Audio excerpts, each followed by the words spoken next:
Hello, everyone. Welcome back to Just Another Esports podcast. Once again, you're joined by me, your host, Nicholas Shady Bacon, and my co host, Mr. Kevin Hubris.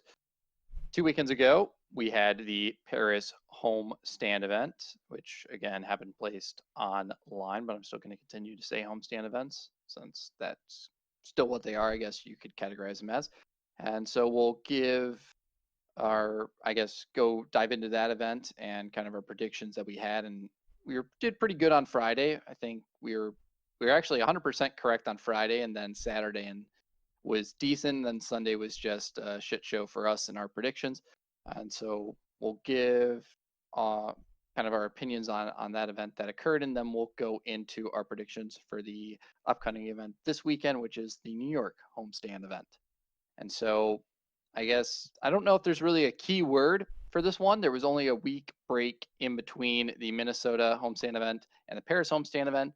And at the Minnesota one, you had Florida that won that event, and at this one, you also had Florida winning. So first back-to-back champions, and also it's the first team to get 3 homestand wins. So some of it might have played into that short time span in between those events, but I don't want that to discount what Florida has done.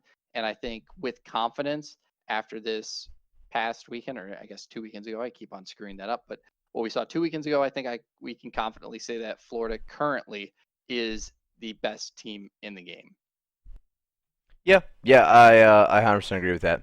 And I'm not even mad that, our predictions were even bad because I think that this is a really, really exciting time for Call of Duty just because Florida has been not necessarily disrespected, but everybody kind of discounted them as like, scraps, not the player scraps, but you know, remnants of rosters that, probably weren't quite there. You had Pharaoh who was basically blacklisted at the beginning of the season. You had Skies, who came from challengers mid-season in Black Ops 4, and he did fine, but I mean he wasn't on a super successful team.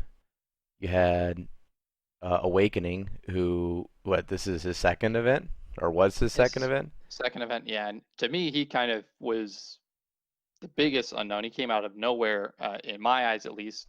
I mean, I'm relatively close to like the amateur scene since I get to work some of the events, and that's like what I'm doing with the challenger, working the challengers bracket. And his name was never one that I saw when I was reffing any of those stations. So to me, he's a completely new player that I haven't heard of. So there's a lot of I mean, not to mention Havoc and Frosty, and both of those players. Don't get me wrong, they have a storied past with Call of Duty, but neither of them are, superstars by any means. So you get these 5 guys, and they're all right, and nobody's absolutely blowing anybody out of the water. And then you get to Modern Warfare, and I don't know what it is about this game. I mean, it retires goats. It makes people not want to scrim, makes people not want to practice. But Florida just seems to get it, and it's Yeah, I it's think it evident. comes down to certain Call of Duty games just click for certain individuals, and for others, it just doesn't, or it just takes a lot longer for it to click for them. True. And that might be kind of what you're seeing here. Now, I don't want to get too overhyped because I mean Florida might be peaking just a little early. Yeah, and that's actually a great talking point that I did want to bring up in this podcast is I think my only worry right now for Florida is, do you think they're peaking too early? Like right now, this is kind of the peak that we've seen them at, and there's still 3 events to go. So is this maybe not the right time for them to be peaking and hitting this peak performance? Because it is difficult to stay at the top for an extended period of time. And I think that's kind of like my only real concern for this team right now is if they want to win champs. Like it could be scary that they're looking this dominant with 3 months out from COD champs, No, and and it's still a good amount of time. you take a look last year, kind of the same timeline. You had 100 Thieves starting to, win back-to-back tournaments and stuff like that as well. And then the last couple events of the season, they didn't win them. United won the one right before champs, and then champs happens. Yeah, 100 Thieves was in the grand finals, but so was United, and United was in form.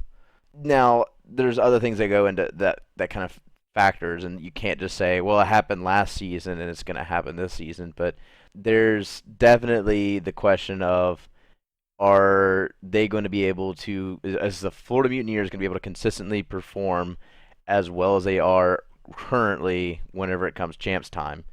Which, I mean, part of me wants to say they're peaking just because I don't want to like get some sort of false optimism going on. And I think that there's a lot of good Call of Duty teams out there and a lot of Call of Duty to be played still. So it's still hard to tell, but currently it's no debate, in my opinion, that Florida is the best team in the CDL. Yeah, without a doubt, without a shadow of doubt in my mind, Florida's currently the best team in the game. And we've kind of talked on them, and I do want to move into the discussion of that Paris homestand event so we can kind of see the road to the crown there. And we're going to start off with our first matchup. It wasn't the first match of the weekend. Surprisingly, I said they never start the home team. They always have them as the last match. This time around, they had them as the first match, just to prove me wrong. And literally, that's the only podcast I've said it was a prior one. So they just wanted to make me look incorrect. But I'm imagining it was because it was for the Paris crowd, since it was the Paris homestand event, and that's their team. But first match, and at least in our predictions, we had Dallas taking on the London Royal Ravens and beating them. I said it was going to be a 3-1. You said it was going to be a 3-2. It ended up being a 3-2 in favor of Dallas. So both of us got that right in the end. And this was probably the best performance that London put up on the weekend, to be honest. Yeah. I mean, they beat Paris. They were the home team. And as we know, the home team's somewhat cursed at their homestand events, at least pretty much they have been throughout the entire season, except for the first two with London and Atlanta. Atlanta winning theirs, and then London making it to the semifinals. But after that, pretty much every homestand team has had an abysmal showing at their event. And so it's more so expected for them to beat Paris, especially since Paris has seemed on the decline very heavily in this latter half of the season. And so this 3-2 showing against, I guess 2-3 showing against Dallas was definitely their best look. And Wait, are you saying it helped Paris against Dallas? No, London against Dallas. Did I Okay. say Paris Yeah, you against said Dallas? Paris. My bad. London against Dallas, their 2-3 showing against them was definitely their best look on the weekend. I think helped solidify in my eyes that London is this middle of the pack team and they're not that in the bottom six discussion. I'm fairly confident in saying that London's going to maintain their top six standing by the end of the season. They're still going to be there. I think I think actually this event proves that London is not a top 6 team. I think that I have to put obviously Florida in the top 6. Atlanta, Dallas, Chicago are all in the top 6. They're the top four. I'd say New York is better than London at this point. I mean, there's probably some contention, probably some debate here and there past that. But, I mean, you have some good teams like the Rocker that you're disrespecting by saying they're not top 6. You have even Optic can show flashes of being a top 6 team. I think that 6th spot is highly contentious. Yeah, but I right think now. the key here is London's consistency. Yeah, they're consistently not making it to the semis or the finals. Like, they can win a game, they can get some points on the board. We'll look at their group first. Their group, it was Paris, which, yeah, that's not even a discussion. They were going to beat them. And then they had Florida and they had Dallas. Okay, and in order for you to be a top 6 team, in my eyes, or at least a team that's out of the soup, as you like to say, I would say that you probably have to beat one of the top 4 teams, top 5 teams. I don't realistically seeing any team that's not in the top 4 beating like any of them. I only see top 4 teams beating each other at this point. I don't see anyone outside of the top 4 beating anyone inside of the top 4. And I can say that with relative certainty because you look at the standings right now. You got Atlanta FaZe, 230 points. That's further consistency. Everyone's played at 7 home series at this point. Atlanta's at the top with 230 CDL points. Right below them is Florida at 200 CDL points. Tied at third and fourth, you have Chicago and Dallas at 190 CDL points.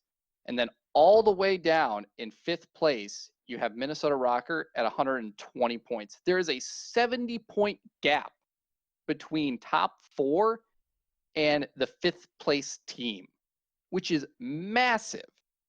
So I'm fairly confident and fairly certain that none of those top four teams are going to lose to anyone but another top four team. So that's it. Champs is just one of those top four teams right now. I 100% think that's what it's going to happen. One of those teams is going to end up winning champs unless something crazy happens and one of these teams goes on a crazy run. But I mean, there's still a lot of time left. One of these teams might end up peaking, but currently Minnesota is on a steady decline downwards. They have not gotten a lot of points in the past 3 events they've been at.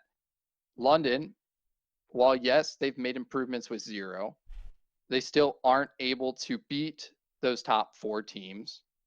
They're able to look good against them, but they're not able to pull off a win. And then probably the only other team in here outside of the top 4 that's looking good is New York. New York looked fantastic this weekend, I would say. They had a strong showing against Optic, who, I mean, who knows how good Optic was on that weekend since they did get obliterated by Toronto, but then New York dealt a swift hand to Toronto in a 3-1 fashion, which we'll get into that series. And then they almost beat Atlanta. That was their second match. That went 3-2. And then they were the team that actually went the furthest against the Florida Mutineers, which Yes. we'll discuss that one. That might just be a good matchup for the New York Subliners. But like probably in my eyes, I don't know if Minnesota, it's going to be interesting to see if Minnesota can hold on to their 5th through 6th spot because New York and London are gunning for it. And Minnesota is going to need to start improving. Otherwise, I think they might actually drop into that 7th place spot by the end of the season. It's definitely a possibility. There's definitely a difference between an early season Minnesota and a late season Minnesota now, but I mean, I think right now, yes, the top 4 teams are really dominant, but in order for somebody to express, hey, by the way, we want a slice of the pie, we want to have a chance at champs. I mean, you have to start beating these guys. Otherwise, I mean, yeah, it is going to be one of the top 4 teams. So, but all in all, I mean, GG's to London for taking this over Dallas, or sorry, for Dallas for taking this over London. London did play well, and I think that it speaks to the quality of the roster and everything like that. That being said, I mean, I think that London's really good at playing well, but they aren't good at winning. So who knows? Yeah, and that's something we talked about with Toronto. I think a couple events back was that they were able to put up good showings against some of the top teams, but they were never able to pull out the win. And so with that said, I think we're going to move on to the next series that we saw, which was Florida versus Paris. Not really much to discuss there. Yeah, no, That was a swift 3-0 for Florida over Paris. It was 250 to 148 in the Ramazda hardpoint, 6-4 in the Ramazda search, and then 160 to 139 in the Hackney Dom. So not a really close series outside of that S&D, I guess you could say was relatively close, but didn't really have much faith for the Paris Legion in that matchup. More interesting matchup, one that we said could potentially be the closest matchup of the weekend, was the New York Subliners versus Optic Gaming LA. And Optic, they took the first hard point against the New York Subliners. They took that 250 to 167. But after that, I guess outside of the Gunrunner Dom, which was incredibly close, that was a 154 to a 152 favor of New York.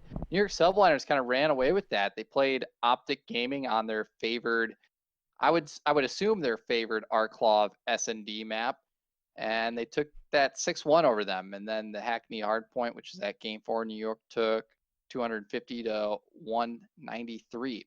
So one of the matches that we said could potentially have been one of the closest and most competitive of the weekend seemed fairly favored to the New York Subliners. And I think some of that is attributed to kind of the progression of this New York squad and how they've looked better than Optic at the events they have played at. And I think it also somewhat hinders to Optic's inconsistencies throughout the entire CDL season.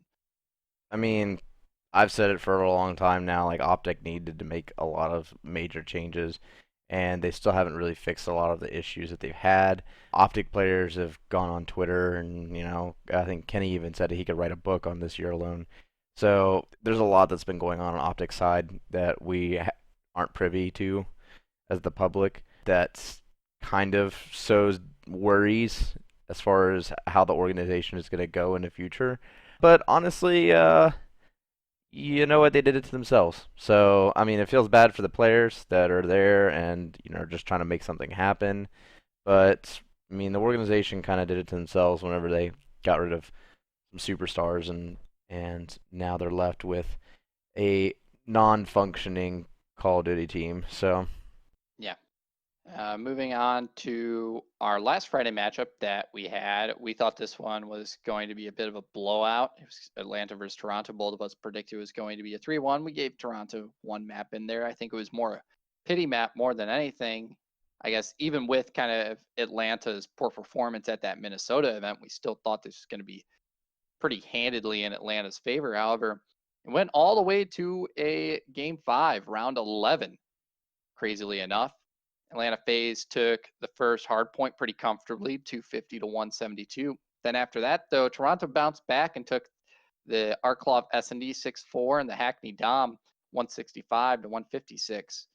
Atlanta FaZe had a pretty convincing hard point on St. Petro. That was 250 to 192. But then the Gunrunner S&D went all the way to a round 11. Man, FaZe, I think, outside of Florida just claiming the crown as the best team in the game currently, I think one of the other highlights from this event was just the, I guess, the clutch factor of FaZe, but also you kind of start to worry that yes, they've gone to all these these game 5s, a lot of them round 11s, but eventually they're going to start losing those. It's hard to kind of consistently come up clutch as much as they have. I want to say that the broadcast said that they're 8-3 or something in game 5s, which is pretty darn impressive record, but that's insane. eventually you're just going to start losing those. And every single matchup that the Atlanta FaZe had this weekend, outside of their matchup against the Florida Mutineers, went to a game 5. Yeah, And I think that's something that's very worrying for the Atlanta FaZe. Yes, they're able to consistently beat Dallas, but this is one of the reasons why, even though they've been beating Dallas, I still kind of keep those two teams in that same tier, just because I think Dallas doesn't show that kind of faltering state when faced with some of these lower in the standings teams that Atlanta FaZe has been showing as of recently. I'll concede that. Like, I think Atlanta needs to stop taking themselves to game 5s. But I also think that that's part of their strategy is they make adjustments along the way, and then they try to make things a little better. They try to learn as the game goes on, and then adjust their strategy accordingly. Crowder's a great coach, so I mean I don't think that it has anything to do with their strategy or anything like that, or I think it has more to do with their strategy as far as them going to game 5s and all that. I think there's like a lot of good direction. What I think is happening is that Atlanta's falling under the same spell as everybody else, and they're tired of the game. They don't really want to play, and people are starting to get burnt out. I think playing at this level with this title has really taken its toll on Atlanta. So I still am not discounting them from anything. They are still an incredibly dominant team, even though they have taken some pretty hard exits to Florida recently. But I think you could respect them still being in the same tier as Dallas, but I don't believe that they're the top tier team anymore, along with Dallas. Yeah. Yeah, I'm thinking right now, probably if you were to throw out some power rankings, it's Florida at that S tier, Dallas and Atlanta at that A tier, And then you got probably Chicago by themselves in B tier, in all honesty. And then you got a You got couple teams probably everybody hanging else. around C tier. You probably got New York, London, Minnesota, I guess maybe in that C tier. And then everyone else is probably down in that D tier. Maybe you want to throw in an F tier for some of the teams, maybe like Paris or Seattle, depending on how they come out and play at the next event we see them at. But yeah, outside of kind of the top 6 or top 7, maybe it's going to be a bloodbath for that 8th place spot. I really do think, because I think at this point I feel relatively comfortably saying that New York will finish out the season at least in top 8, if not in a top 6 position, especially since, I mean, currently they find themselves in that 7th place spot. So as long as they hold on to that, I think they'll be relatively happy, seeing as how they're not going to be starting in losers bracket. But I do think it's quite well in the realm of possibility that they end somewhere in the top 6 by the end of the season if they keep up with how they've been performing. We'll see. That's all I really have to say about it. Moving on to our first Saturday matchup. It was the Florida Mutineers versus the Dallas Empire. And this is the first one that we got wrong. We had a flawless Friday, but we start Saturday off with some incorrect predictions. We both thought Dallas was going to take this over Florida 3-2. At the time, we said Dallas, they faltered against Florida. It went all the way to a game 5. Dallas had a lot less, I guess, corrections to make against Florida. This is kind of talking on the Minnesota event that happened only a week prior. So Right. we thought they would be able to make them in preparation for this Florida rematch. However, Florida, this is kind of where they started to prove that they're just above the two, what were currently the two best teams in the game, in Dallas and Atlanta. They 3-1 Dallas in their rematch on Saturday to move on to the finals early. And the series wasn't too close. Florida convincingly took the first 2 maps. They took 250 to 169 on Gunrunner Hardpoint and then 6-1 on Ramasa Search. Dallas took an incredibly close Hackney Dom 160 to 158, so that almost was a 3-0 for the Mutineers. And then the Mutineers took a close Azir Cave over the Dallas Empire. They took that 250 to 240. So you could say, okay, yeah, this could have gone to a game 5. Dallas was able to clutch up on Azir. Or you could have said, yeah, this could have gone to the Mutineers 3-0. Either way, this is how the series turned out. So that's what it was. It was a 3-1 for the Mutineers. And Dallas, they need to, I don't know if they need to ban Azir Cave or what, but they are 0-6 on that map. And the differential, it was not a lot. I mean, if you get rid of how badly they got destroyed by the Atlanta FaZe in the match that they played in the semifinals on Sunday, if you get rid of that matchup, the point differential on average that they lose a 0K by, because they haven't won it yet, is only 20 points. So it's very, very close series that they're having on Azir Cave. However, they've never won it.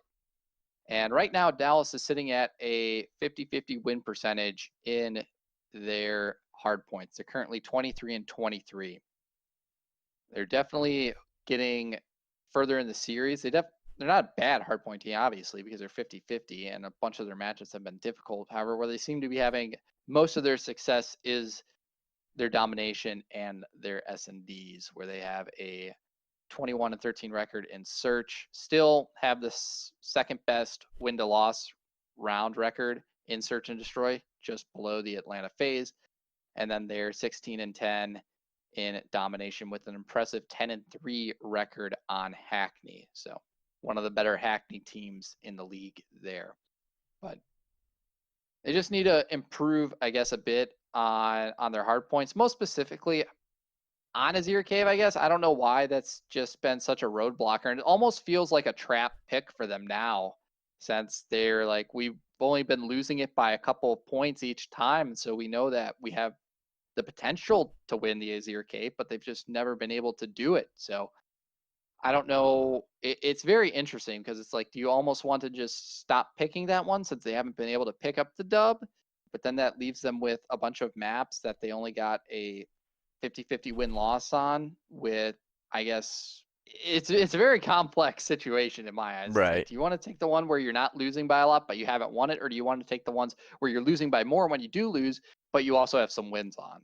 I guess is what I'm trying to say. So Yeah, it seems like a pretty even spread throughout. So I don't know what you could pick up from it. They just seem kind of average.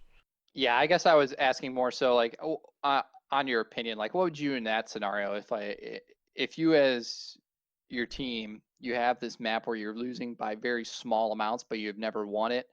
Do you want to keep on picking that map and trying to maybe not banning it away, but like do you want to keep on not banning it even though it's your weakest map, or do you want to go for one of the ones that you have a 50-50 win to loss on, but maybe you're on average losing by more points? I think you still have to play the other team. So I mean, the pick and ban should be a statistically driven thing, in my opinion. You know, as a coach, you should say, all right, so they're doing this well on these maps, and you know we're doing worse than they are. Then that should be a bannable map, not necessarily what your record is, perhaps your personal record. It should be more along the lines. So even if you're like 50-50 on a map, you could go with one of those maps versus a map that you're really close on. I think the maps that you're really close on, you should be practicing more, just flatly.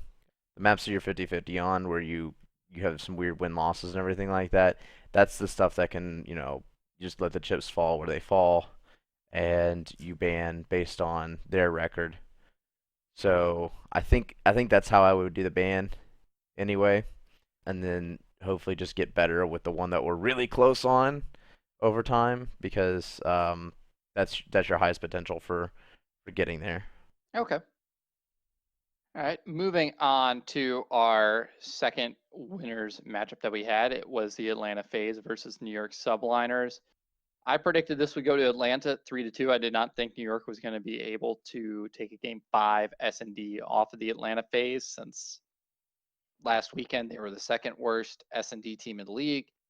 Still technically the second worst S&D team in the league, at least if you look at their round win to loss percentage. However, in recent times, I think they're probably moving up the standings a bit uh, in that category, since a lot of that is being influenced probably by their performances throughout the season. So however, you predicted that this was going to be a 3-1 for New York Subliners. And so, yeah, definitely if New York Subliners was to win this, I think that's where they would have had to do it, was in 4 games. They would have had to probably take all the respawns against the Atlanta FaZe. However, even with Atlanta FaZe looking weaker in the respawns, they're still able to take some of those every now and then if the team's not named Florida, since Florida is definitely by far the best respawn team in the game, especially in domination.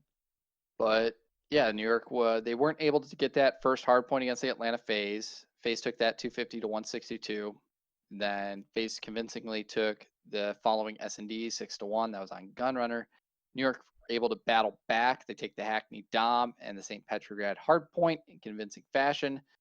Then it goes to that game 5, and that's where FaZe is able to clutch up once again. They take the R Club S&D 6-4. So New York, they're looking better in S&D. I think throughout the weekend we can definitely say they were looking better in the S&Ds. They took a very convincing R Club against Optic Gaming LA, who's been looking like a pretty darn strong Arklov S&D team, but still not good enough to take out the number 1 S&D team in the game in that Atlanta FaZe squad. So some definite improvements in that mode from New York. However, it was not enough to beat out the Atlanta FaZe this time around.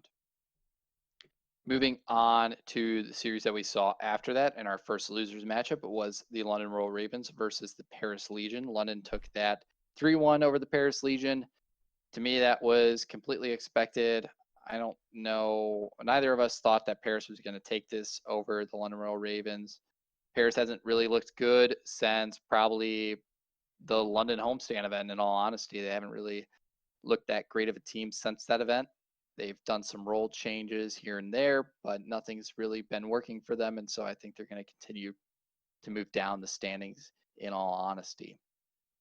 So I don't really have too much to talk about on that end. So I'm going to move on to our next losers round one matchup, which was a very big surprise, I think, for both of us. It Yeah. was OGLA versus the Toronto Ultra. The Toronto Ultra subbed out Classic for Kleenex. Kleenex did extremely well at Black Ops 4 Champs. However, subbing him for Classic, who's been doing really good throughout the season, was going to be hard to kind of convince me that with somewhat of the increase in not talent in performance that Optic Gaming has had at the prior two events that we've seen them at, that Toronto was going to take this in as dominant a fashion as they did. This was a swift 3-0 for Toronto over Optic Gaming LA in the biggest blowout that we have seen in a hard point this season. And honestly, one of the biggest Yeah. blowouts I think we've ever seen in hardpoint. After this, people were questioning if this was the fastest hardpoint that we have ever seen. It was not the fastest one we saw. I believe JP put out the stat for it. It was in COD World War II. I can't remember the two teams that were playing, but I remember one of them was Splice, and the final score was 250 to, I believe it was 26 or 29. Jeez. And this was a 250 to a 49 on Hackney Hardpoint. Optic Gaming got outslayed by 56 kills in this Hackney Hardpoint. And on the weekend, probably as a result of just this series against the Toronto Ultra, Optic Gaming had the worst cumulative KD as a team that I think we've probably seen at an event. Their average KD as a team was a 0.78. There was no one in the positive. There was no one above a 0.9 on the team. The highest KD was Slasher at a 0.88. The lowest KD on the team was Dashy at a 0.68. The second best on the team was Chino. So, yeah, really, really, really bad showing from Optic Gaming LA at this event. Oh yeah, I mean they got throttled by Toronto. It wasn't even it was a joke. But I mean, like I said, there's teams that just aren't practicing right now. Like this game is just, oh my god, this game. So like I said with Optic, like they aren't practicing. They were already torching people whenever they were practicing. It's just not a good look for them at all. They didn't even make any excuses after this Toronto series. They said they literally just got outplayed, which is, I think, a definite shift, because usually after you see some of these crazy, ridiculous blowouts, they're probably, my first inclination was, okay, I'm going to see another tweet from Slasher blaming connection. But no, he's quite honest with it, saying, yeah, we just got destroyed. So I don't know, like that, to me, that's a good thing that they're at least They kind might be of, learning. yeah, they might Yeah. be learning a bit. They might just actually start kicking into gear, but who knows? Like, this Optic team's just been up and down. It hasn't really shown Trash. too much outside of a couple semifinal bursts in recent times, but that was a whole month ago that they had their last semifinal. So a Yeah, lot can change in a and month, they as were we've seen. and they were honeymooning with Chino then. Like, it's the team is not good at all. Like I mean, it's a joke. The whole thing's a joke. Going to move on to our second, well, not our second, but our first losers round two, where we saw the likes of the Dallas Empire take on the London Royal Ravens. Both of us thought we were going to see Florida versus the London Royal Ravens here. I thought London was going to take it over Florida. That was my bold prediction that I had from the prior week. However, that was not the case. Florida's definitely, obviously, looking very dominant. And you favored Florida 3-1 over the London Royal Ravens. However, it was Dallas versus London. Dallas, they gave London a swift 3-0, which I think was a little unexpected for me, especially with how London seemed to be performing throughout the weekend. I don't know. I guess maybe Dallas kind of just made the adjustments from the prior matchup that they had against the Ravens that they had on that Friday, and they were able to take a pretty handed win over them. The Ramaz hardpoint wasn't close. That was a 250 to a 131. The S&D on Gunrunner, that was probably the closest, but that one even was a 6-4. And then the Gunrunner Dom, that wasn't close at all. That was a 170 to a 129. So I think London's probably been looking the weakest in the domination. However, they definitely haven't been looking incredibly dominant in the hard points either. No. Best look has definitely been their S&Ds, and I think we kind of said that in a couple of podcasts, and that definitely showed from the last event that we did see them at, that being that Seattle homestand event. London's definitely somewhere in the mix, but definitely not anywhere near kind of these upper echelon teams. In the soup you go, London. Yeah, In the into soup the soup. you go. Into the soup. Yeah, I'm not really impressed with London at this point. They're good, don't get me wrong. But it's just Yeah, it's just interesting to see such a drastic shift from how much they were able to push the Dallas Empire in the Friday matchup compared to when they have their rematch on Saturday. Because, I mean, Friday, they definitely looked good. They definitely looked like a top 6 team when they faced the Dallas Empire there. But in this rematch, you can definitely kind of see why Dallas has been in that A to S rank throughout kind of the whole season for us. Just their ability to adapt and change throughout a weekend has been superb. Moving on to our Sunday matchups, which were some of the best ones, at least in the semifinals. The finals for the past couple of events and kind of throughout the whole season have been duds, in my opinion, outside of, I guess, maybe that LA one. And I think maybe, outside of that LA one and the Seattle one, maybe, I guess you could say, with Chicago and London, they've all been pretty underwhelming finals, but the semifinals were an absolute treat. We saw the New York Subliners take on the Florida Mutineers, and that one went all the way to a game 5. New York actually went up 2-0 against the Florida Mutineers in that series, and after I saw that, I'm like, oh my gosh, is New York going to beat them? However, they were not able to do so. Florida pulled off the reverse sweep. They got that momentum shift in the domination, and that's why it pays off to be an incredibly good domination team in Florida right now. I think they're probably the best domination team in the game. They certainly have one of the most impressive records in domination as of recently, especially if you look towards their Piccadilly. Their Piccadilly, which I don't think not Piccadilly, that's not a Dom map. They're St. Petrograd. They didn't play St. Petrograd Dom once this entire weekend. Why? Because every team banded against them. They're currently 8-1 in St. Petrograd Dom. However, they didn't play Gunrunner a single time this weekend. They only played Hackney Yard, and they had a nice 3-1 win-to-loss record in that game mode. The only loss they suffered was to the Dallas Empire, which we were saying the Dallas Empire is probably one of the best Hackney Yard Dom teams, probably the best Hackney Yard Dom team in the game with their 10-3 record. The only other team that has a close record to them in that game mode on that map, I do believe, is the Atlanta FaZe, who are, well, I was going to say they had a pretty good record, and I think the Atlanta FaZe did have a pretty good record in that Hackney Yard Dom until this weekend. yeah, They went 0-3 on Hackney Yard Dom. They were 8-3 on it. So yeah, Dallas Empire definitely the best Hackney Yard Dom team in the game currently, for sure. but not the best Dom team. And so a bit unfortunate, I guess, maybe for New York, since that's been the mode that they've been struggling with the most as of recently, has been their domination. We said their search hasn't been stellar, but their Dom hasn't been that great either. They've been starting to pick up a bunch of wins in this, but they were the team at the start of the season that had the worst record in domination up until actually the start of May. They were, I believe, 1-10 in that mode. They had a 9-game losing streak in domination, which is the longest out of any teams. And so now they're currently at 8-14 in domination. Still have never played St. Petrograd. And so that's one map that I guess that may work in the favor, I guess, of New York Subliners in this matchup against the Florida Mutineers, since they already don't want to play St. Petrograd, and St. Petrograd is the Mutineers' best map. For sure. But their other win-to-loss records on their other two maps, they're both below a 50%. Gunrunner, they're 3-7 on, and then Hackney Yard, they're 5-7 on.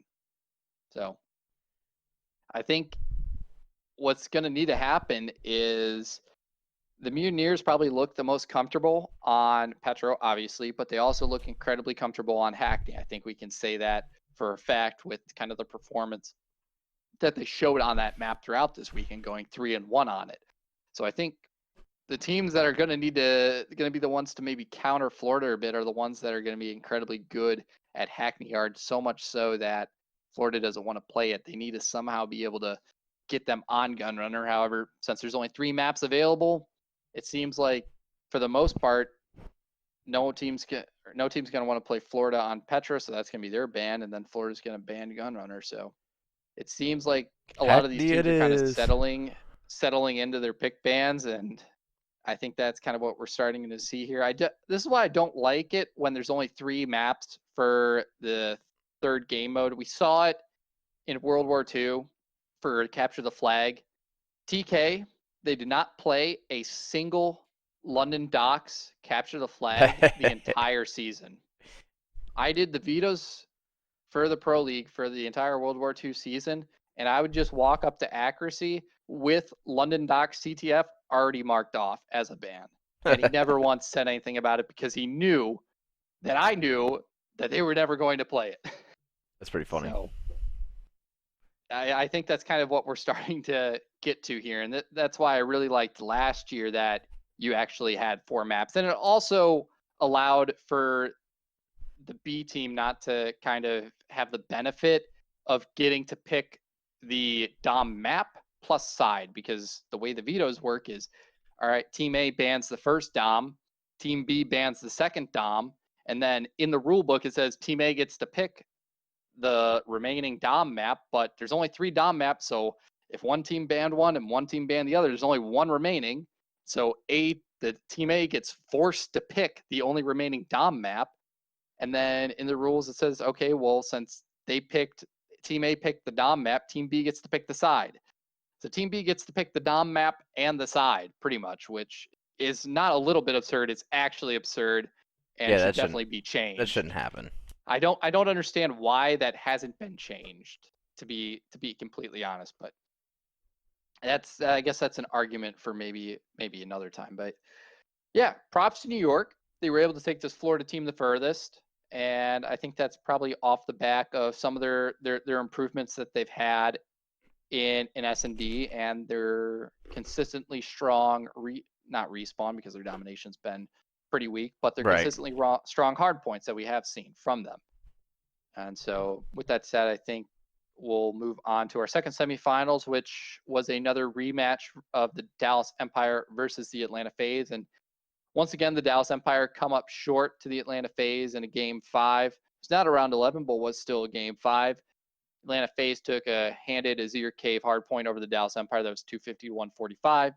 Dallas fired back with a 6-4 S&D Piccadilly win.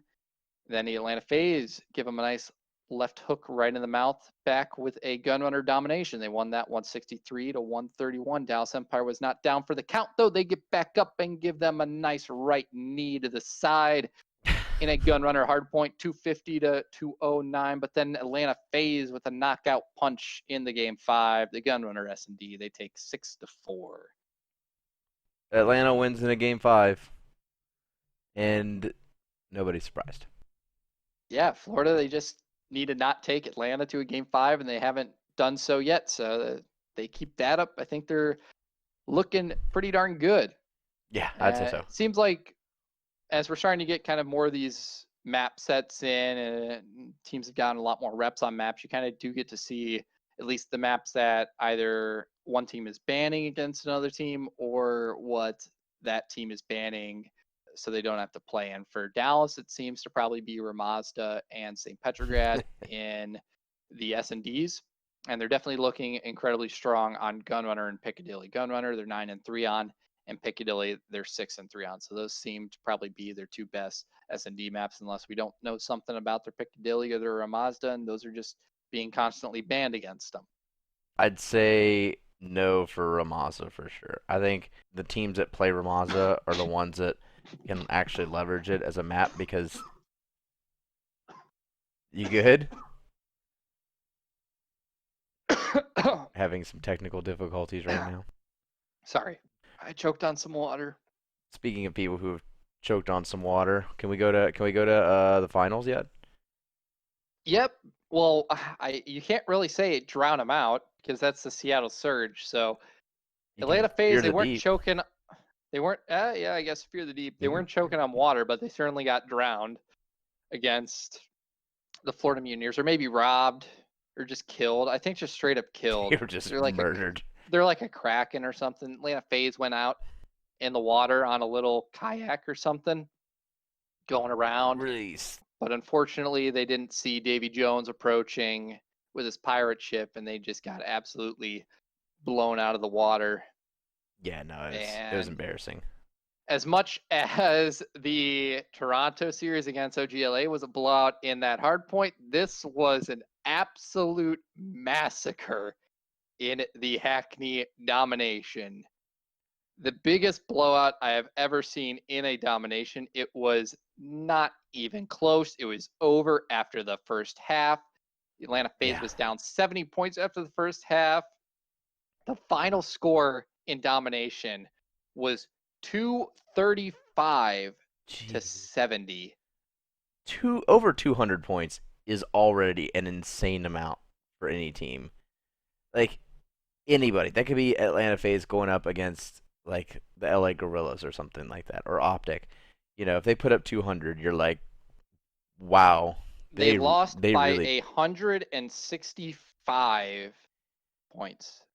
and that's Their not kill deficit was less than the Optic versus Toronto match. It was 48 less still. kills. But still, I don't know if that's better or worse in this scenario. Either way, it was an absolute massacre in that game 3. FaZe was really hoping they were going to get that Piccadilly S&D win so they could at least extend the series to a game 4. But even if they did, I think we would have just seen a repeat of what happened at the Minnesota event, and Florida would have just taken it 3-1 over FaZe. Yeah, right now, Florida is just absolutely disgusting across the board. They're 50-50 currently. I think they were 50-50 on the weekend in S&D.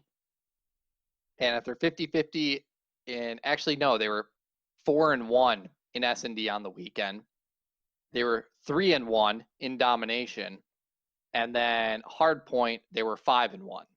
So they only ever lost 3 maps on the entire weekend, and it was in a different game mode each time. So there was no clear weakness for Florida. And so that's why we can confidently say that Florida is the best team in the game. However, unfortunate for them, they did not beat the Chicago Huntsmen hardpoint win streak record. Florida's was cut short at 9 hardpoint wins in a row. They dropped one to the New York Subliners. Very unfortunate for them, because if they had beaten the New York Subliners in that hard point and then they continued on throughout the weekend, they would have had a 12-game hardpoint win streak, which would have beaten out the Chicago Huntsmen's 11-game hardpoint win streak by 1.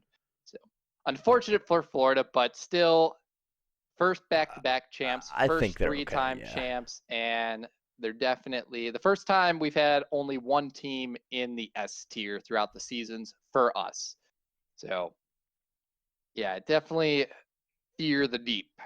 Fear the deep. That is for a absolutely right. while until something happens. Maybe they get polluted or something. Who knows? Well, you don't have to fear them next weekend because they are not here in the New York home series. Yes, and I think all the teams here will be very happy, especially probably Atlanta, as this is maybe not looking to be one of the easier events, but they definitely have one of the easier groups I think they've had all year. Yeah. So in their group, they have Paris, Toronto, and the LA Gladiators. LA Not Gladiators. Gladiators. LA Gorillas. Gorillas. I really just don't like that name. No, it's bad. It's bad. I really don't like that name because it is bad. as soon as anyone says gorillas, your mind immediately goes to the animal, Well, yeah. not like the warfare tactic. So it's just a bad name. It's just a really bad name. And their logo doesn't even match what they're named after too. But I've harped on their logo and branding enough. So, but that is Atlanta FaZe's group. And then the other group, which is going to be a pretty darn competitive one, we have a rematch of the Seattle finals, which will be London versus the Chicago Huntsmen. And then right below them in their group as well is New York Subliners versus the Minnesota Rocker. And Minnesota Rocker, I think, are probably going to continue their decline as I don't see them beating Chicago, London, or New York in this group unless they actually start to pick it up. But in current form, I don't see Minnesota making it out of here. But that's getting ahead of myself. We'll go with the first match, which will be Paris versus Toronto. I'm giving this Toronto. I'm giving it Toronto 3-1. Paris has not looked good. Toronto has looked. They looked last weekend. They looked Yeah, good. I They think they looked look solid fine. with Kleenex. I don't know if that's going to be something, a performance that will stay consistent. However, Toronto's been pretty consistent throughout the whole year, I feel. I think it was just that Minnesota event where obviously they didn't get a good amount of practice in and they were going to be making a roster swap. So whatever kind of how that screwed up the chemistry within the team because they played that one with Classic, I'm going to attribute it somewhat to that. And so with how poor Paris has been playing and with how strong, not strong, I guess, but with the solid performance Toronto put up at least at that Paris event, I'm going to say 3-1. You're going to say 3-2 for Toronto as well. So Toronto is finally starting to see some form. I think out of their 10 guys that they started with at the beginning of the season, they've really settled down with a good 5. Paris, on the other hand, has really not done anything. I, yeah, and I, this past weekend they actually moved below a 50% win rate in every game mode. So they're currently 8-20, not 8-20, 12-20 in hardpoint, which matches the Toronto Ultras record. The Paris Legion is now 10-12 in S&D. The Toronto Ultra is 10-14. However, the Toronto Ultra actually have a better round win to loss percentage. They're 110 round wins to 109 round losses, whereas the Paris Legion, they're 91 round wins to 106 round losses. And then in the domination, the Paris Legion is now 8-10 in Dom, while the Toronto Ultra actually have a winning record. They're 9-8 in domination. So definitely not looking good for the Paris Legion.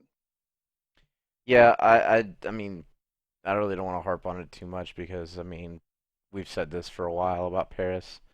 So, I'm ready to move on if you are. I am too, and it's going to be the Atlanta FaZe versus the LA Gorillas. I think this is actually going to go to a game 5.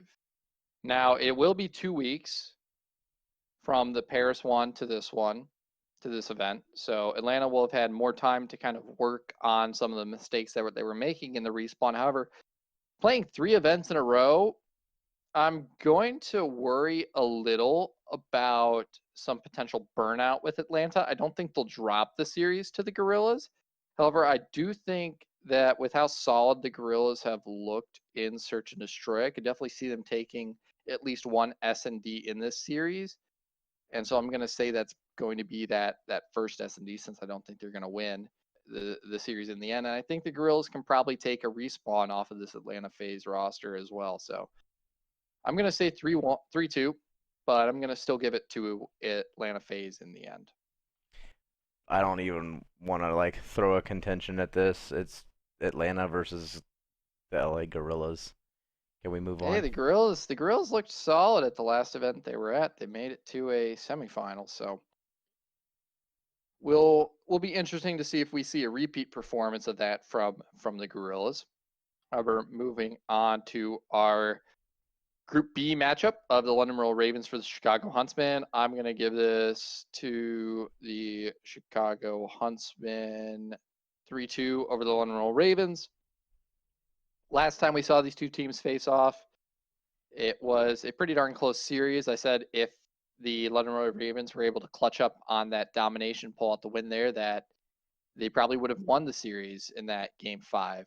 However, this time around, I think Chicago's been given ample time to make improvements, especially since they kind of got punched in the face by the Gorillas in that loss. And it kind of showed them that they definitely need to make some major improvements in their search and destroy. So I think they'll bring that up a bit. Not to say it was in a bad spot, but it was definitely their weakest game mode at that Minnesota event. And so I think Chicago's obviously been the better team than London the whole year long, and I think we're gonna continue to kind of see that here at this event. So I'm gonna give it to Chicago 3-2 over London. Chicago's had a little bit of time to kind of readjust and think about how they're going to go about things. I will say that London's search and destroy is probably looking a little bit better than Chicago's at this point, just because there's a little bit of chemistry issues going on in Chicago. Which, Also, Wuskin's sniper. yes, also the fact that Wuskins is like Wuskins probably spends more time on Sniper Elite than he does in Call of Duty, because that's the only explanation as to how good he is. He's very scary with Sniper, and there's not really anybody in Chicago that can compete with him. I mean, Arceus has a pretty good snipe. Formal has a pretty good snipe. Like, Yeah, but yeah, none of those guys are kind of in the talk of, I would say, like there's a group of players where you're like, when they pull out the sniper, you're like, oh yes, this is gonna get good. yeah. I And mean, you have this like year it's been Wuskins, it's Simp been for Simp, sure. it's been Dashy. You got Dashy Dashy, who can yeah, be scary. Even Attach. Attach has been or Cammy. Cammy's been good. Got RX, great Yeah. sniper. None of the players really, though, you've been saying that throughout the year on the Chicago Huntsmen. No. And that actually is, I think, a good point to bring up is having that sniper really does, it can help your team if they know how to play around it, which I think the London Royal Ravens do. It can also hurt your team, obviously, if that player's like you have your two SMGs rush out, they get killed, and they're not able to work a pick or whatever. You're left in a scenario where the guy just has a sniper and a pistol, but Yeah, and it now he's gonna go run definitely and get bomb. it So definitely wreaks havoc on the map, and it's definitely it gives certain teams a lot more tools to use in their S&D rounds and in their strategies that they come up with. So I think I it think might be a certain element that Chicago needs to look at and needs to work on to step up their S&D game. I think what a sniper does more than anything is it prevents players from getting in a spot and then getting information from that spot. You know, you a lot of these times, you'll see players shoulder and everything, and they'll shoulder, catch a bullet or two, and then they'll pop back in. They'll see the players and they'll make the call. With a sniper, it's a little different. You can't take, a couple bullets from a sniper. I mean, sometimes you can, but that feels bad. Usually, you get one and you're done. And with that, that restricts the amount of information that you can throw out or you can broadcast to your team. And from there, even if you get a pick with a sniper early on, your team can change up drastically which bomb they want to push from there. Even though you might have pushed B bomb or something like that off the get go, you get a snipe onto off of B bomb. You might want to say, all right, well, we're heading man advantage and going into B bomb further, or we can wrap back and go A bomb. So I mean, I think having a sniper is one of the most valuable things you can have in search for this specific title. Not every search, but definitely the maps in this game, Piccadilly, Arklov, shoot, even Gunrunner search. You could see, like, I could make an argument that a sniper is very valuable there. Same Um, Petro. Petro search is another one, and that one's definitely evolved. You don't see a lot of guys, hopping like top car or anything, and then going right up to top bar and sniping. You see lots and lots of stuff. Smokes have been, pretty fundamental in how to play this game as well, which is I can't tell you the last time that a smoke grenade was like meta in Call of Duty. I want to say it was smokes were pretty heavily used in Ghost S&D. I want to say, but I think it's kind of forced meta in this game simply because there's no way to counter them. And I mean, you can kind of see that with how teams are limiting smokes to only to a team. Whereas Right. I don't think you ever really had that in Ghosts, at least not to my recollection, because you had thermals that weren't broken because in this game thermals are Thermals are broken. broken because there's no counteractive element to it with cold blooded because cold blooded doesn't do what cold blooded has done in every Call of Duty that has No. ever existed. And so thermals are banned, which means that teams can't run more than two smokes because otherwise smokes would be overpowered. And so it's just this whole catalyst effect of the devs not doing their jobs. Um, so What? Modern Warfare is not a good title? no, it's not. I I suggest that we only cover Warzone content now because this game is kind of a joke with the CDL. Except for CDL Warzone. That's been a lot of fun to watch. That has been hilarious, and I loved the one that they had at the Paris event. Rambo Ray, two Rambo damage for the win. Ray. Two damage for the win. It's exactly. I mean, Um, it's fun. You know, you have a good time with it, and you know, I think the players are having a lot more fun with that than they are playing actual Call of Duty. Which, I don't know. Maybe this is how it's meant to be.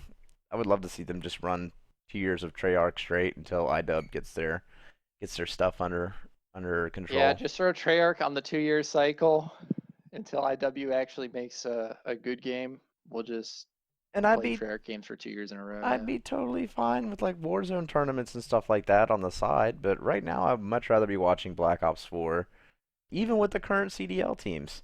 I'd much rather be watching Black Ops 4 than I would Modern Warfare. It's just it's I don't know.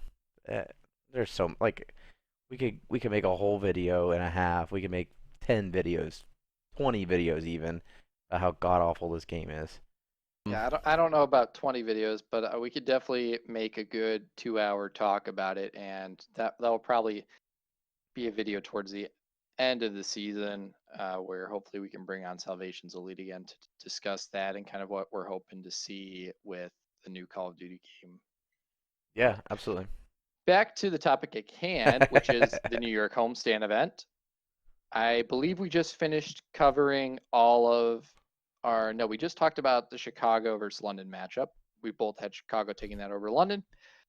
Our Group B matchup, our second one, New York versus Minnesota. We're both giving this in favor to New York over Minnesota. New York has just looked like the better team as of recently, and for that reason, both of us are in agreement that New York is going to take it over the Minnesota Rocker.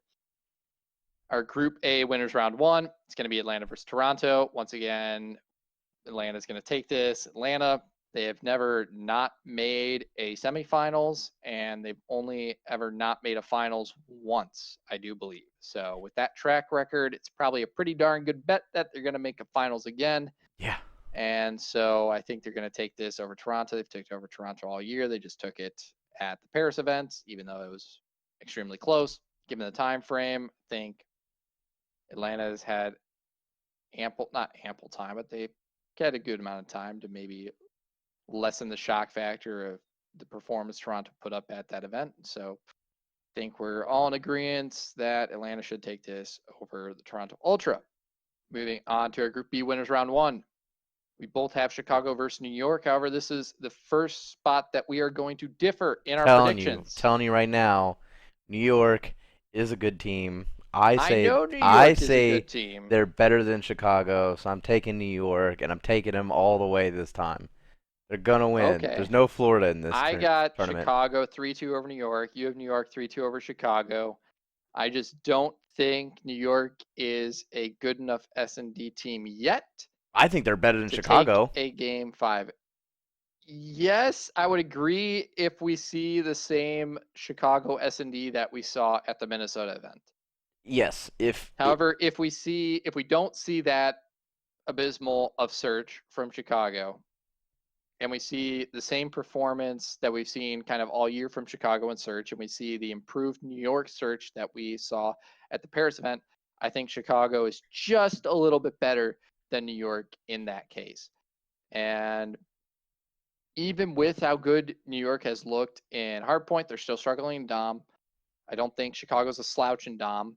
And Chicago was the only team to beat Florida in 2 hardpoints. Yes, they were extremely close. New York was actually one of the only other teams. So currently, Florida's only lost hardpoints to Chicago and New York. And so this is going to be a very close series. Definitely could go either way, honestly. I'm making my argument that I think Chicago is just a little bit better than New York currently. However, if we see the same bad search that we saw at the Minnesota event, yeah, I'll agree. Yeah, New York will take this over Chicago in the end. But I don't believe we'll see that kind of same search performance out of Chicago. New York too nice. moving on to Yep, moving on to Group an A easy losers round one. one. Yeah, an easy one, I think, for me. Maybe not so easy for you. I have the Gorillas taking it over Paris 3-1. Gorillas is definitely going to beat Paris in the search. And with like LA put up a decent hard point and dom performance at that Minnesota event. Meanwhile, Paris hasn't really showed us much of anything recently. I So think this is gonna be the game that I skip and go get food. You know, like I'm not really excited about this game. skip the hard point, stick for the search.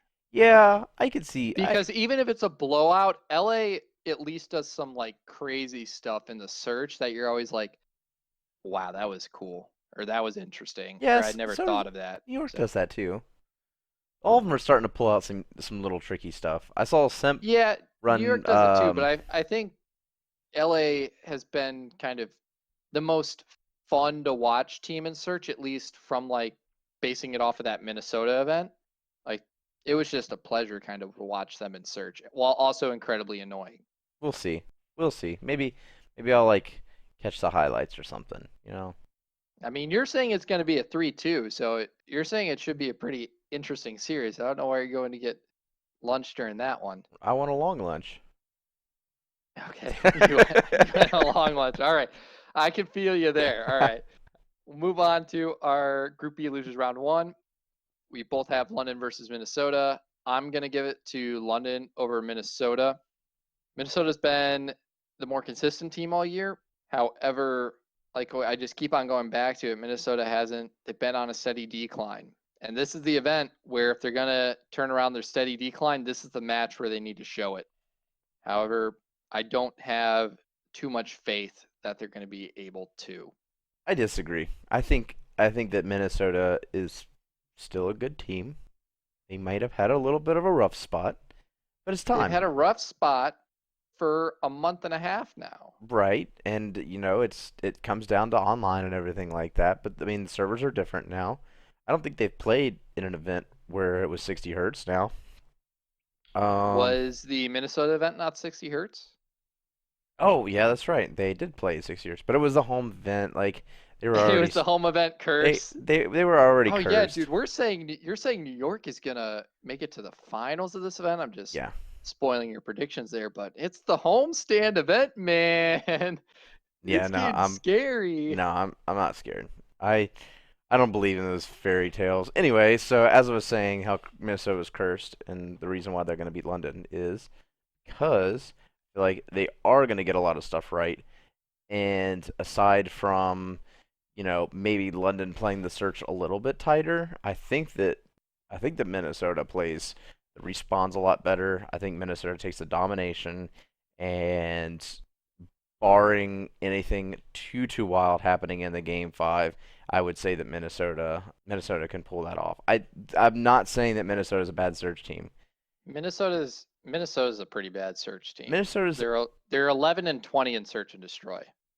Minnesota is not the worst search team, and I think they have a lot of No, redeeming that's qualities. Seattle. Maybe okay. So instead of 2-3, I'm going 3-1 Minnesota. But 3-1 yeah, Minnesota. because I think You, I you think hear you hear that 11 and 20 record, you're like, yeah, do I like really want to take him in a game nah. 5? I think you're right. I think that London takes the search and Minnesota takes the respawns. So the only way it's gonna happen. Yeah, just I mean, if I go and look at London's respawns, the respawns aren't going to be pretty. I mean, it's not terrible, but it's definitely worse than Minnesota's. Yeah, Currently, London in the hard points, they're 16 and 18. For S&D, they're 14 and 13. For Dom, they're 7 and 13. Minnesota, they're 23 and 18 in the hard points, 11 and 20, as I said, in the S&Ds. And then they're 11 and 13 in the domination. So much better Dom team than London, I think I can confidently say. Much worse S&D team than London, I can confidently say. So I yeah, think this series is going to come down in the end to the hard points. And so Minnesota, they don't seem to have a clear weakness, at least in the map sets for the hard points. Their weakest appears to be Gunrunner Hardpoint, which, to my recollection, is one of the London Royal Ravens' favored hardpoint maps. London Royal Ravens' biggest weakness seems to be the Ramazda hardpoint. They're 2-6 on that. So They're gonna ban bans it. for this, I think the bans is going to be Ramazda and Gunrunner. So it's going to come down to Petro, Hackney, and Azir as the probable picks London in is this in in this trouble. series. London's in trouble if they go with Azir. Minnesota is pretty nice on Azir. Minnesota's pretty nice on Azir. Yes, they're 7-5 on Azir K. That's their best. Maybe not their best because they're 6-3 on Hackney. So that's a pretty good record as well. Yeah, But I think they play it a lot more. London on Azir, when they're winning Azir Cave, which they have a 4-3 record on Azir Cave, when they're winning Azir Cave, on average, they're winning by 100 points. They're not gonna do that to Minnesota though. When they lose on Azir Cave, they're losing by an average of 27 points. Yeah, that sounds about like what's gonna happen. So that to me, they're either dominating or they're playing it extremely close. That's what that's telling me on Azir Cave. And so I think that one is actually going to be a lot closer of a hard point map than one might see if they just look at the win to loss records there. Honestly, if I'm the Rocker, I think the Rocker might want to, like, they'll probably want to pick Azir Cave since they'll probably pick Azir Cave just by looking at it. Like when they're winning Hackney, that's probably going to be London. You know what I think is going to happen is Rocker's going to pick Azir, London's going to pick Hackney. Even though the Rocker are 6-3 on Hackney, the Rocker, when they're losing that, they're losing by 60 points, and when they're winning it, they're winning by 36. So they're either barely winning it or they're losing it by a decent amount. London, it's a lot more 50-50 lopsided. When they're winning by 80. When they're losing by 80. So that one's like completely 50-50 for them, and they have a 50-50 record on that. They also have a 50-50 record on Petro, as do the Minnesota Rocker. Both of those teams are 2-2 on there. So bans are probably going to be Ramasa Gunrunner. Picks are probably going to be Azir Cave Hackney Yard. And I think all of this probably comes down to the outcome of that Azir Cave in this series. Is if London win that, then they're going to end up winning the series. If Minnesota win it, then Minnesota will take it 3-1. It's probably how this is going to turn out. We'll see. Alrighty. We'll see. Yeah, we'll see if that crazy ranted prediction is correct. Yeah, we'll see. We're going to move on to our second Group A losers, not our second group. We're going to move on to our Group A loser round 2 matchup, which is going to be Toronto Ultra versus the LA Gorillas. Yeah, this one's a bit more interesting for me because, like, normally I would say Toronto would take this. Last time these two teams faced off, the Gorillas won, or did they even face off in Minnesota? Yeah, they faced off in Minnesota. The Gorillas won 3-2 over Toronto. So we definitely could see a repeat of that at this New York homestand. However, Toronto was a weakened Toronto at that Minnesota event, and they looked in form, I would say, at the Paris event. They lost to Atlanta in a game 5, round 11, in their first time matching up, and then they lost to New York 3-1. So I was thinking I was going to give this to the Gorillas simply because of how good they looked at Surge. No. And them being able to take in essence at least one respawn. You know, I'm going to give it to Gorillas 3-2 over Toronto. I'm going to be a bit bold here. Like, logically, it makes sense for this to go to Toronto. LAG doesn't have that shock factor anymore. I guess you could say, in a sense, Toronto doesn't have that shock factor anymore because they played at that Paris event with their new 5th. Or they could just be getting good, you know? Yeah, or they could just be getting good. But I can't confidently say that after a single event, as we've seen teams go up and down kind of throughout the season. Oh yeah, we're talking about the soup here. You know, this match doesn't matter. Yeah, in this bit of soup, I'm going to put a little bit of LAG on my spoon and scoot Toronto to the side. I'm going to give it to the Gorillas 3-2 in the end. A bold prediction, one that I'll probably be wrong. 80% chance I'll be wrong with this prediction.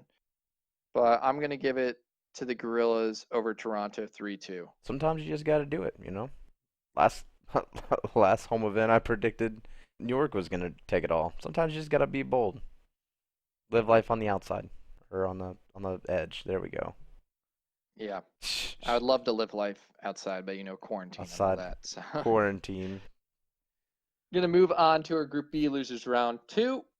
I have New York, London. You have Chicago, Minnesota. I'm gonna give this to New York 3-1 over the London Royal Ravens. If this London New York series goes game 5, I still might take New York in the end.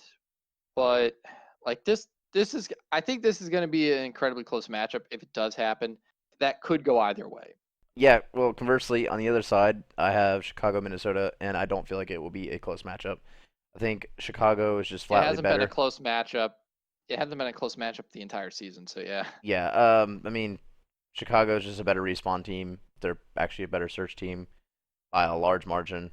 You know, Yeah. if they take it to a game 5, Chicago will win it a game 5. But honestly, I think Minnesota's going to take the dom off of them, depending on how pick and bans go. But Chicago's been pretty consistent with that too. Yeah, I think that they have a better than fair chance at beating Minnesota Yeah, here. Chicago has the best hard point win to loss record in the entire league. They're currently at 28-11 in hard points. Behind them in second place is the Atlanta FaZe and the Florida Mutineers, tied at a record of 26-17. Then the Chicago Huntsmen, they had a bit of an off week at the Minnesota event. They had a 1-4 win to loss record in search, so that brought them a bit down in the standings there. However, they still have a 17-12 win to loss record there, and then a 15-8 in domination. So yeah, there's not too much to kind of elaborate on there. It's just Chicago's been beating Minnesota throughout the whole season. Minnesota has been in a slump, and even if they do improve a bit from it, I don't see them beating a team that they haven't beaten all year. It can happen though. I would agree. Anything can happen. Anything can happen. But Anything can happen, not, but I don't see it happening. yeah, nothing So happening. I agree with you, Chicago, Minnesota. Mine, I've been going back and forth on it while you've been discussing your Chicago, Minnesota one. I'm still going to give it to New York. Yeah, give it to New York. I think I just have a feeling that New York will beat London if they do match up, even though it is the New York homestand event, and the curse of the homestand events has been pretty strong throughout the year. So the curse of the homestand event. it's real. If New York don't make it out of groups, it's 100% real. Maybe not. Their group's pretty competitive. If they go 0-2, it's real. Yeah, if they go 0-2, it's real. They're not gonna go 0-2. They're going to the finals. Okay. All right. They're going to the semis at least. Going to the semis at least. With their group, that I'd be pretty darn happy if they made it. Well, actually, I think they'll only be happy if they make it out of their group. They better hope they make it to the finals, because the team that's coming out of Atlanta's group, it's either going to be Paris, Toronto, or the Gorillas. So you better hope you beat any of those teams, because those are the teams that are tied for the bottom 4. So I feel like Paris is at 60 points, and then Toronto and the Gorillas are both at 50. So if New York wants to try and get to that 6th place spot, they're going to need to beat Minnesota and London. So this is their event to really move themselves up out of 7th, 8th into 5th, 6th, which will be huge for them. Yep. So this is actually a massive tournament for the New York Subliners, I just realized. But yeah, moving on to the semifinals, insane. You have Atlanta versus Chicago.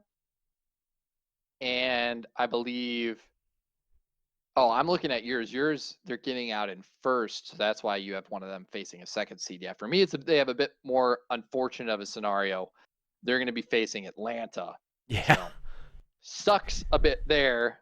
And I'm going to give it to Atlanta 3-2 over New York. It's kind of been the story all year. Atlanta game 5s, they just ain't losing them. and they're the best search team in the game, where New York is looking like a more middle of the pack search team as of recently. So New York's going to have to win that in 3 games in order to, not in 3 games, in 4 games in order to win the series. But I don't see that happening. Atlanta's only really been losing series in 4 games to the best team of the game, which is Florida, and Florida's just crazy good. Yes. In the respawn. So hard to kind of argue that New York is going to take that. And if they beat Atlanta, then they beat the curse as well of the homestands. That's so true. Not only would they be going to the finals, but they also get to claim the title as Ghostbuster. Well, spoiler alert, since you've already done it for me as well. I have this exact matchup in the finals, and I also have 3-2 Atlanta over New York. I mean, it's Game 5 against the most clutch team probably to ever play Call of Duty. I can't argue that. I have Atlanta going 3-2 over Chicago even, which I would objectively say Chicago is a better team than New York currently. That being said, it's Atlanta. You know, like, come on, Nick, it's Atlanta. We have to really talk about Atlanta. this. No, we don't really have to talk about this. And there's not much to talk about. Atlanta's just been clutch. However, there's going to be an end to the clutch eventually. And I mean, going Game 5 isn't like crazy because like that's what should be expected. And they have gone to, I don't think they've gone to the, I think they actually have. They have gone to the most Game 5s out of any team in the league. And the clutch factor isn't maybe so clutching up in the Game 5s, but it's how close the Game 5s usually go. They're usually not blowouts for Atlanta. It's usually going like round 10 or round 11. And that's when it gets a bit nerve-wracking, I think. That's the thing, though, is Atlanta, I feel like they want the heat. They want the stress. They want to be in the hot seat. They want to, play for something. There's got to be a stake. I mean, I guess they're still young and their cholesterol and blood pressure levels are good, so they're not having heart attacks when it gets to those scenarios. They're hungry. They want to eat. So yeah, I think that definitely could play a factor. Is they don't really try in the first game. They just try to feel themselves out, feel the other team out. Yeah, they want to feel the pressure. They're eating those heart healthy Cheerios to make sure that the blood is flowing and they don't pass out. But I think, I don't know. We've talked on it for a lot in this podcast, and I hope it doesn't come to the point where Atlanta just isn't able to win the Game 5s. And I certainly hope that isn't something that comes around and bites them in the butt come champs time, where they're just not able to clutch up. True. So we shall move on to our second semifinal. You have New York, Toronto. I have Chicago, LAG. I'm giving it to Chicago 3-1 over Gorillas. They're going to have to take it in 3-1 fashion over the Gorillas. Otherwise, they're losing. I mean, even I believe Pristini admitted that. He's like, oh, we can beat every team unless it's Gorillas. They're crazy in search. Yeah. I'm pretty sure that's almost an exact quote. A little bit of paraphrasing on my part, but yeah. So Chicago's going to need to beat the Gorillas. Gorillas, second best search team in the game, even if their round win to loss percentage does not show it.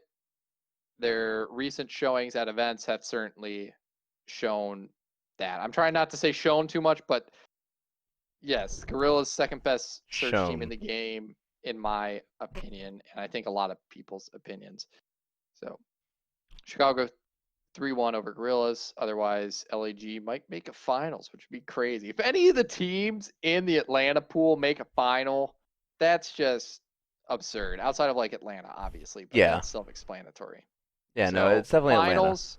Finals. Actually, no, I can't. The Gorillas are going to beat Chicago, or New York is going to be Atlanta, because you know what I have in my predicted final? I have Atlanta versus Chicago, which has never happened and will never happen. Yeah, it'll never happen. So obviously, I need to change one of my predictions. Your predictions because we are know all for chalk. a fact that this isn't going to happen. I made a mistake somewhere in my predictions. You have Atlanta versus Chicago too, though. So you screwed up somewhere in your predictions as well, because we know we're never getting this matchup for the entire season. I think this So is we need to go back and like, all right, Chicago isn't making out of their group. So pick your you got to you Chicago got to pick isn't making you it got to out of pick the either group. you got to pick either Minnesota or London. You got to pick either Minnesota or London because Chicago ain't making it out. We know that for a fact. All right, all right, all right. I'll That change. or Uh, that or they got to make it out in first, and then they lose to one of the teams that's making it out of Group A. all right, there So you what's go. happening? Minnesota beat Chicago in Group B losers too, and Chicago doesn't make a semis. Prestidi is upset. Old school Optic fans, now Huntsman fans, They are bring Gunless back are in. crying. They're making all of the tweets and all of the YouTube videos about how their precious King Scump is being costed. So Oh my gosh. Yeah, no, you don't have to change your predictions, but I changed them are you officially changing them? officially. It's Officially. official. So what do you have Chicago losing to Minnesota in 2-3 losers? losers too. Losers 2. Okay. And then Atlanta beats Minnesota 3-2. Yeah, I mean it didn't really Alrighty. matter who was there, but that made it easy Yeah. enough. And All right, and the so meme your can final live. was Atlanta, New York. My final was Atlanta, Chicago. Both of us have Atlanta taking it in the end. We said it in the other podcasts. Atlanta always makes it to a final. Maybe they don't always win the final, but they're still an They're A-tier good. team. They're They're good. still good. They're They're still the number one team in good. terms of CDL points. They're a good team. You know, you And can't disrespect them. unless the team is called the Florida Mutineers, they're not losing in a final. At least they haven't lost in a final to a team that's not called the Florida Mutineers. Atlanta has lost 3 matches in the course of their entire CDL career. 2 of them are to the Florida Mutineers, and 1 of them is to Minnesota. Minnesota looks like a much weaker team. Actually, they lost 4 matches. Who else have they lost to? Dallas. They lost to Dallas, that's right. I forgot about that one. Yeah, they lost How to did you Dallas. forget? That was the finals. That was a final? No, that was the semis. Was In it a the semi or was it group? no, because that was the tournament that Dallas won. I'm completely forgetting when this No, it occurred. was a finals. Chicago. Chicago finals, Atlanta, Dallas. Yeah, Dallas won God. 3-1. Okay, yeah. My bad. Just gotta listen My to bad. me, dog. All right, so they've lost 4 series, but none of the teams that they're facing in the finals that we have are either of those teams. Enough said. Right, yeah, enough said. I agree. Atlanta's more than likely winning this event. Probably. Probably. We'll see. Which is going to make it even harder for Florida to take that number 1 spot. Yes, they're top 2 right now, which is something they'll want to keep so they can start in winners semis at champs. However, it's going to be interesting to see if they either want that number 1 or that number 2 spot, because they say they play closer series against Dallas than they have against Chicago. Chicago, they've been 3-0 or 3-1. Dallas, they've at least gone to a game 5 against them, and they've said on record that every time they play them, it's incredibly close, at least in the games, even if the series record doesn't show it. So if Dallas maintains their 4th place spot, then Florida is going to want the 1st place spot. However, if Dallas is able to move past Chicago into that 3rd place spot, then I think Florida's probably pretty happy in 2nd. So it's very interesting because like we have obviously Dallas and Chicago in 3rd and 4th. However, we have Dallas and Chicago in different tiers. Yeah, because one team is objectively better than the other one. Yes. For sure. Like yes. So that creates some like disparity, not disparity, but it creates a situation where a team is definitely probably going to want to play Chicago over Dallas on their side of the bracket. They're going to want to play Chicago over Dallas. Oh yeah, for sure. I mean, just have a better chance of making it to the finals.